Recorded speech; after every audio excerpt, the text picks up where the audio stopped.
Hello and welcome to Sports Fan Entertainment, here to discuss the 6 to 10 week long injury to Tennessee Titans running back Derrick Henry. For those of you that were not aware, and I said it in a couple of videos, but I was in New York, the Big Apple, this weekend, did not get in until late Sunday night, and then I had some errands to run Monday and Tuesday. I thought I was going to be able to go live Monday, ended up being too tired running all those errands that I had to miss throughout the weekend, had to catch up on life. Doesn't it suck to be an adult? You leave the household for 3-4 days, you got so much that you got to do. It's ridiculous. I need a wife. Anyway, Derrick Henry, 6 to 10 weeks, 5th metatarsal bone broken in his foot, a Jones fracture. Now, here's the thing, people. I hope when you come to this channel, you come to the channel understanding that we're going to have an intelligent discussion. I don't want to hear anyone saying that we jinxed this, because so many people, including me, were saying, you know what? I'm telling you, you just can't continue to run him like this. What we're also not going to do is have a complete lack of common sense scientific conversation. Because yes, and I can have this conversation with you because, hello, I went to engineering school. I have a computer science degree. Now, it's not biology, that's maybe not even close, but I know something about science. I know something about the practice of science.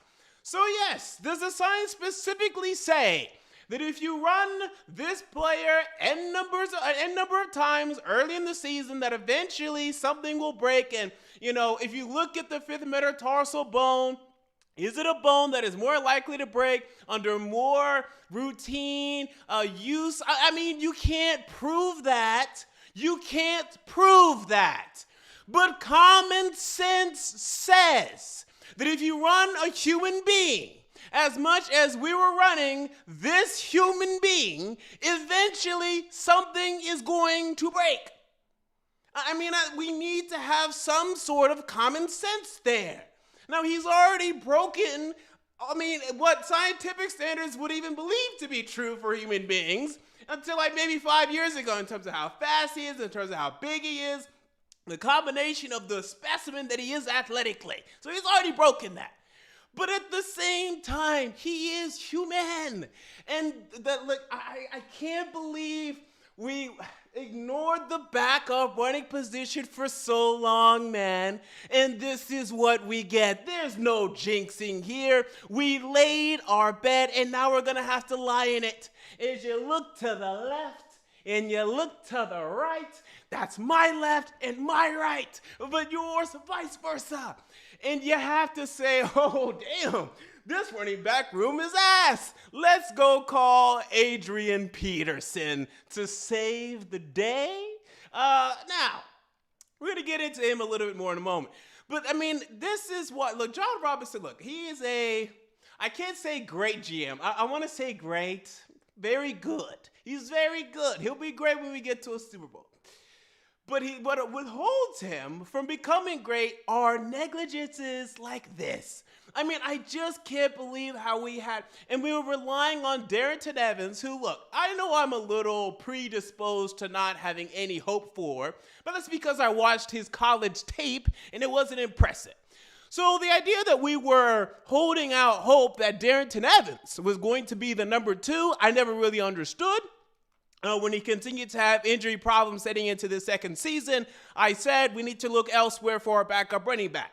I said this in training camp. I even said it in the offseason because I really felt that strongly that I did not like Darrynton Evans. I really felt so weak about him as an NFL player and his prospects as an NFL player, and now he finds himself on injured reserve again. He's out for the season again.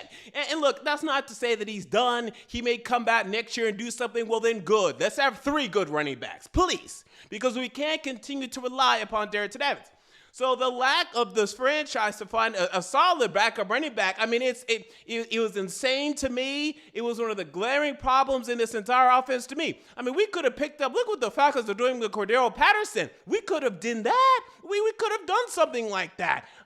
We could use a Cordero Patterson in this offense right now. So That's my frustration there. Look, he's going to be back and he's going to be fine. This is not an injury. Thank God it wasn't worse. I mean, thank God it wasn't an Achilles. Thank God it wasn't an ACL. Thank God. But eventually, with all the carries that he's had, eventually something was going to give people. Eventually something was going to give. And we should have been more prepared. But now we call upon Adrian Peterson. Welcome to Bizarro Land. As the running back that was I would say, the adversary, or maybe not adversary, but at least the counterpart to Chris Johnson for a number of years, and then went a lot longer than Chris Johnson, no offense TJ2K, but went a lot longer than him, and Adrian Peterson is now a Tennessee Titan. That is not something I ever thought I would say, and here I am saying it.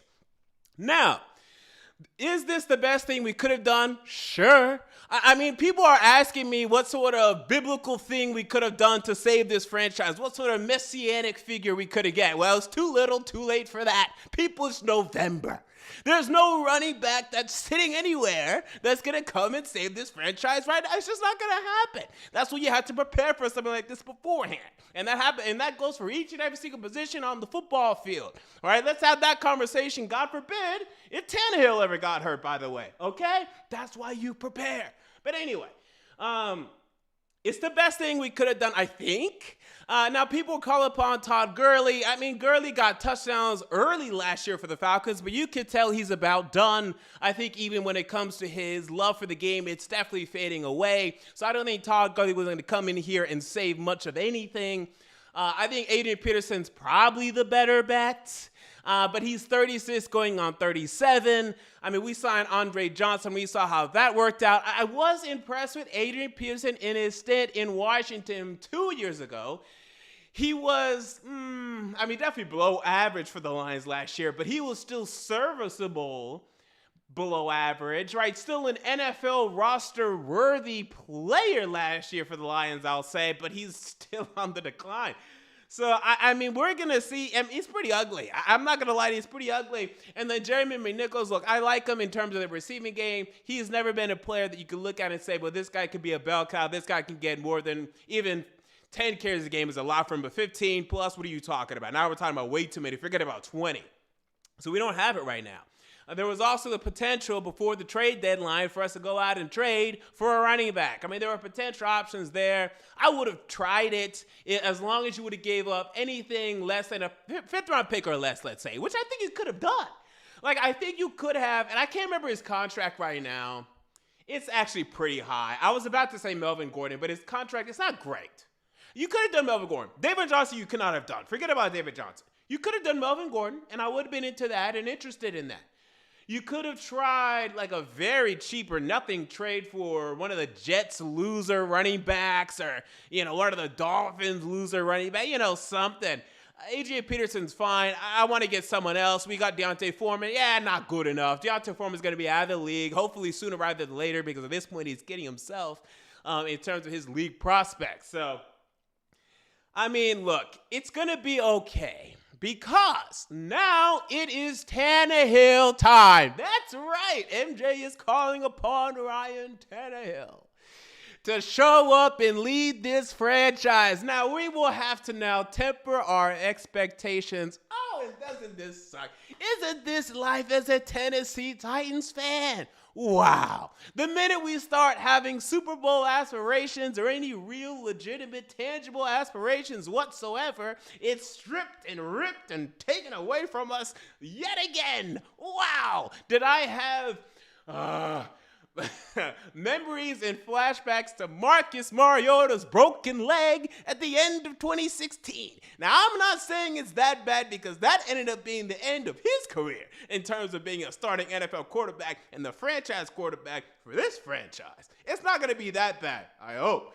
But I had reminiscences, man. I was like, are you kidding me again with this, dog? Like, Jesus Christ, this franchise, this snake-bitten franchise that for some reason the gods have decided to spank yet again. Oh, you got your expectations up. Y'all talking Super Bowl? Get back down there and get back to where you belong. We will still be a playoff team. Not only that, but we will still be a strong playoff team. After we won last week, I was starting to feel, I was still only feeling like 12-5, maybe 13-4. I thought 13-4 was definitely on the radar. But knowing this team, I knew we were still going to lose some games. So at 13-4 was still a little too high. I was feeling 12-5. That's what I was feeling still. Now I'm feeling more 10-7. But, I mean, Tannehill, now that he's going to be forced, and this is now important, and this is where the national media is going to get this incorrect. I will get it correct, and hopefully you can get it correct. While Tannehill has his deficiencies, and I am one of the few that is actually leading the Tannehill may not be the guy train, what I will tell you is whenever the run game is not there, and he knows it's not going to be there, and he knows he's going to have to throw to win the game, he can do it. All right, and if Julio Jones is back out there and we can finally get this passing game going, knowing that the run game is not going to be there to save us, that we are going to have to throw the football and throw it well to win some of these games, we're going to win some of these games. As we're talking about, okay, now we're facing the Jaguars a couple times. We're facing have we already faced the Jaguars? Yeah, we faced the Jaguars once. We're going to face the Texans a couple times. And we have some easier matchup as well. Now, this upcoming week against the Rams, okay, we're going to preview this game tomorrow. No. I'm sorry. I hate to be the bearer of bad news. It's not going to happen. It's not going to happen. No chance, no shot, whatever. I mean, okay, maybe not no chance. I'm going to watch the game. We'll be here after we review it and recap it. No, we're not going to win the game. It's just, unless they sleep in their own stadium, I doubt it. But, I mean, come on. Here's what we have to do. In order for us to beat the Rams, we're going to have to, here's what we should do. We should literally say, hey, Rams, hey, you know we're going to lose tomorrow to y'all. Hey, let's go out tonight. Hey, let's go out. And then sneak a little something in their drink or something. I mean, that's the only way we'd beat the Rams. You'd have to literally food poison, drug, whatever, Matthew Stafford. That's the whole, and not even Matthew Stafford. 4 or 5 of their players, Stafford, Ramsey, Von Miller, if you end up wanting to play. You have to drug half of their players and then just hope they show up groggy as hell, and then maybe you'll be able to beat them. I mean, that's really the only way. That's happened before in this league. I'm sure of that. But that's the only way. So Rams, forget about it. After that, and let's pull up the schedule. I don't have the schedule right now in front of me, but let's pull up the schedule. But the schedule, it's nothing that you should be too afraid of. There are wins to be had here. We are still in this division. We've already swept the Indianapolis Colts. If we tie, and this should not happen, if we tie records with the Indianapolis Colts, we're going to have the division tie over them. So, I mean, really, you're talking about a 4-game lead.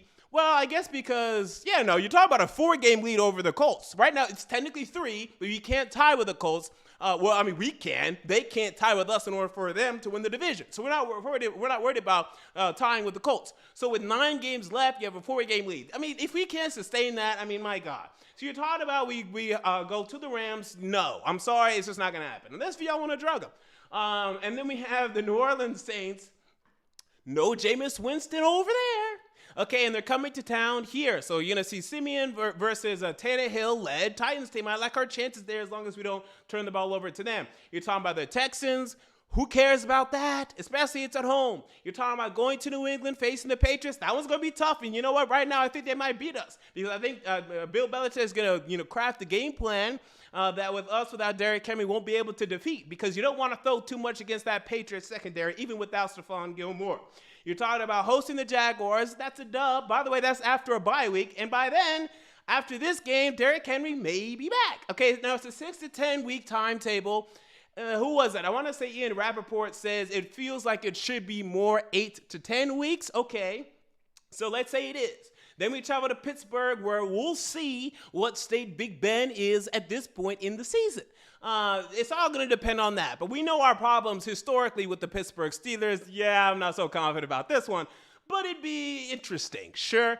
And then you're talking about, if necessary, at this point he should be back, then hosting the 49ers. So it's not that bad. The schedule's not that bad. We're still alive. We're still fine. We're whatever. This is a brilliant opportunity. As I've had my reservations about Brian Tannehill being a Super Bowl quarterback, for him to slow me down and shut me up a little bit. And he's going to perform well. I mean, right now he only has, 10 touchdowns on the season? I'm going to tell you this. In the next 8 games, I expect 12 to 16 touchdowns passing from Ryan Tannehill. I expect him to turn up statistically. I expect him to return to last year's regular season form or the regular season before that and be more of the Ryan Tannehill that I wanted to see. The frustrating part was, I don't know why we couldn't have seen that with Derrick Henry running as well as he was, but now that he's going to have to, I think he's going to turn it on. If he doesn't, okay, we're going to have some conversations. And that conversation will look like, and will depend on, if the offensive line is still getting the pass protection that I would expect. And, if how we're looking in the fourth quarter of these games, how much of a leader he's being. It's Tannehill time. It's A.J. Brown time. You can feel it. It's electric. It's Julio Jones time. Let's see what these three men have to offer. Let's see what they can do. But the roof is not done. The ceiling is not falling. Will we get the number 1 seed in the AFC now? No. Unfortunately, God has stripped that away from us this week. But there's still plenty of opportunity here. If we make it in the playoffs, and we should, for God's sake, in this division, we'll be fine. We'll be there to compete against any team in the AFC. The AFC is a mess. It's still a beautiful mess that we're at the top of right now. And maybe we're able to upset the Rams. And if we are, I can't say I'll be on cloud 9, but I'll still be, optimistic. We get Derrick Henry back late in the season, and we'll see what we can do. So there you go. Those are my thoughts. I have to run, so I can't go to the live chat for comments today, but I will be back tomorrow to preview the Tennessee Titans at the Los Angeles Rams, and we will discuss the chances and possibilities of the Titans pulling off that upset. So until next time, this has been MJ of Sports Fan Entertainment, and I'm out. See you all later.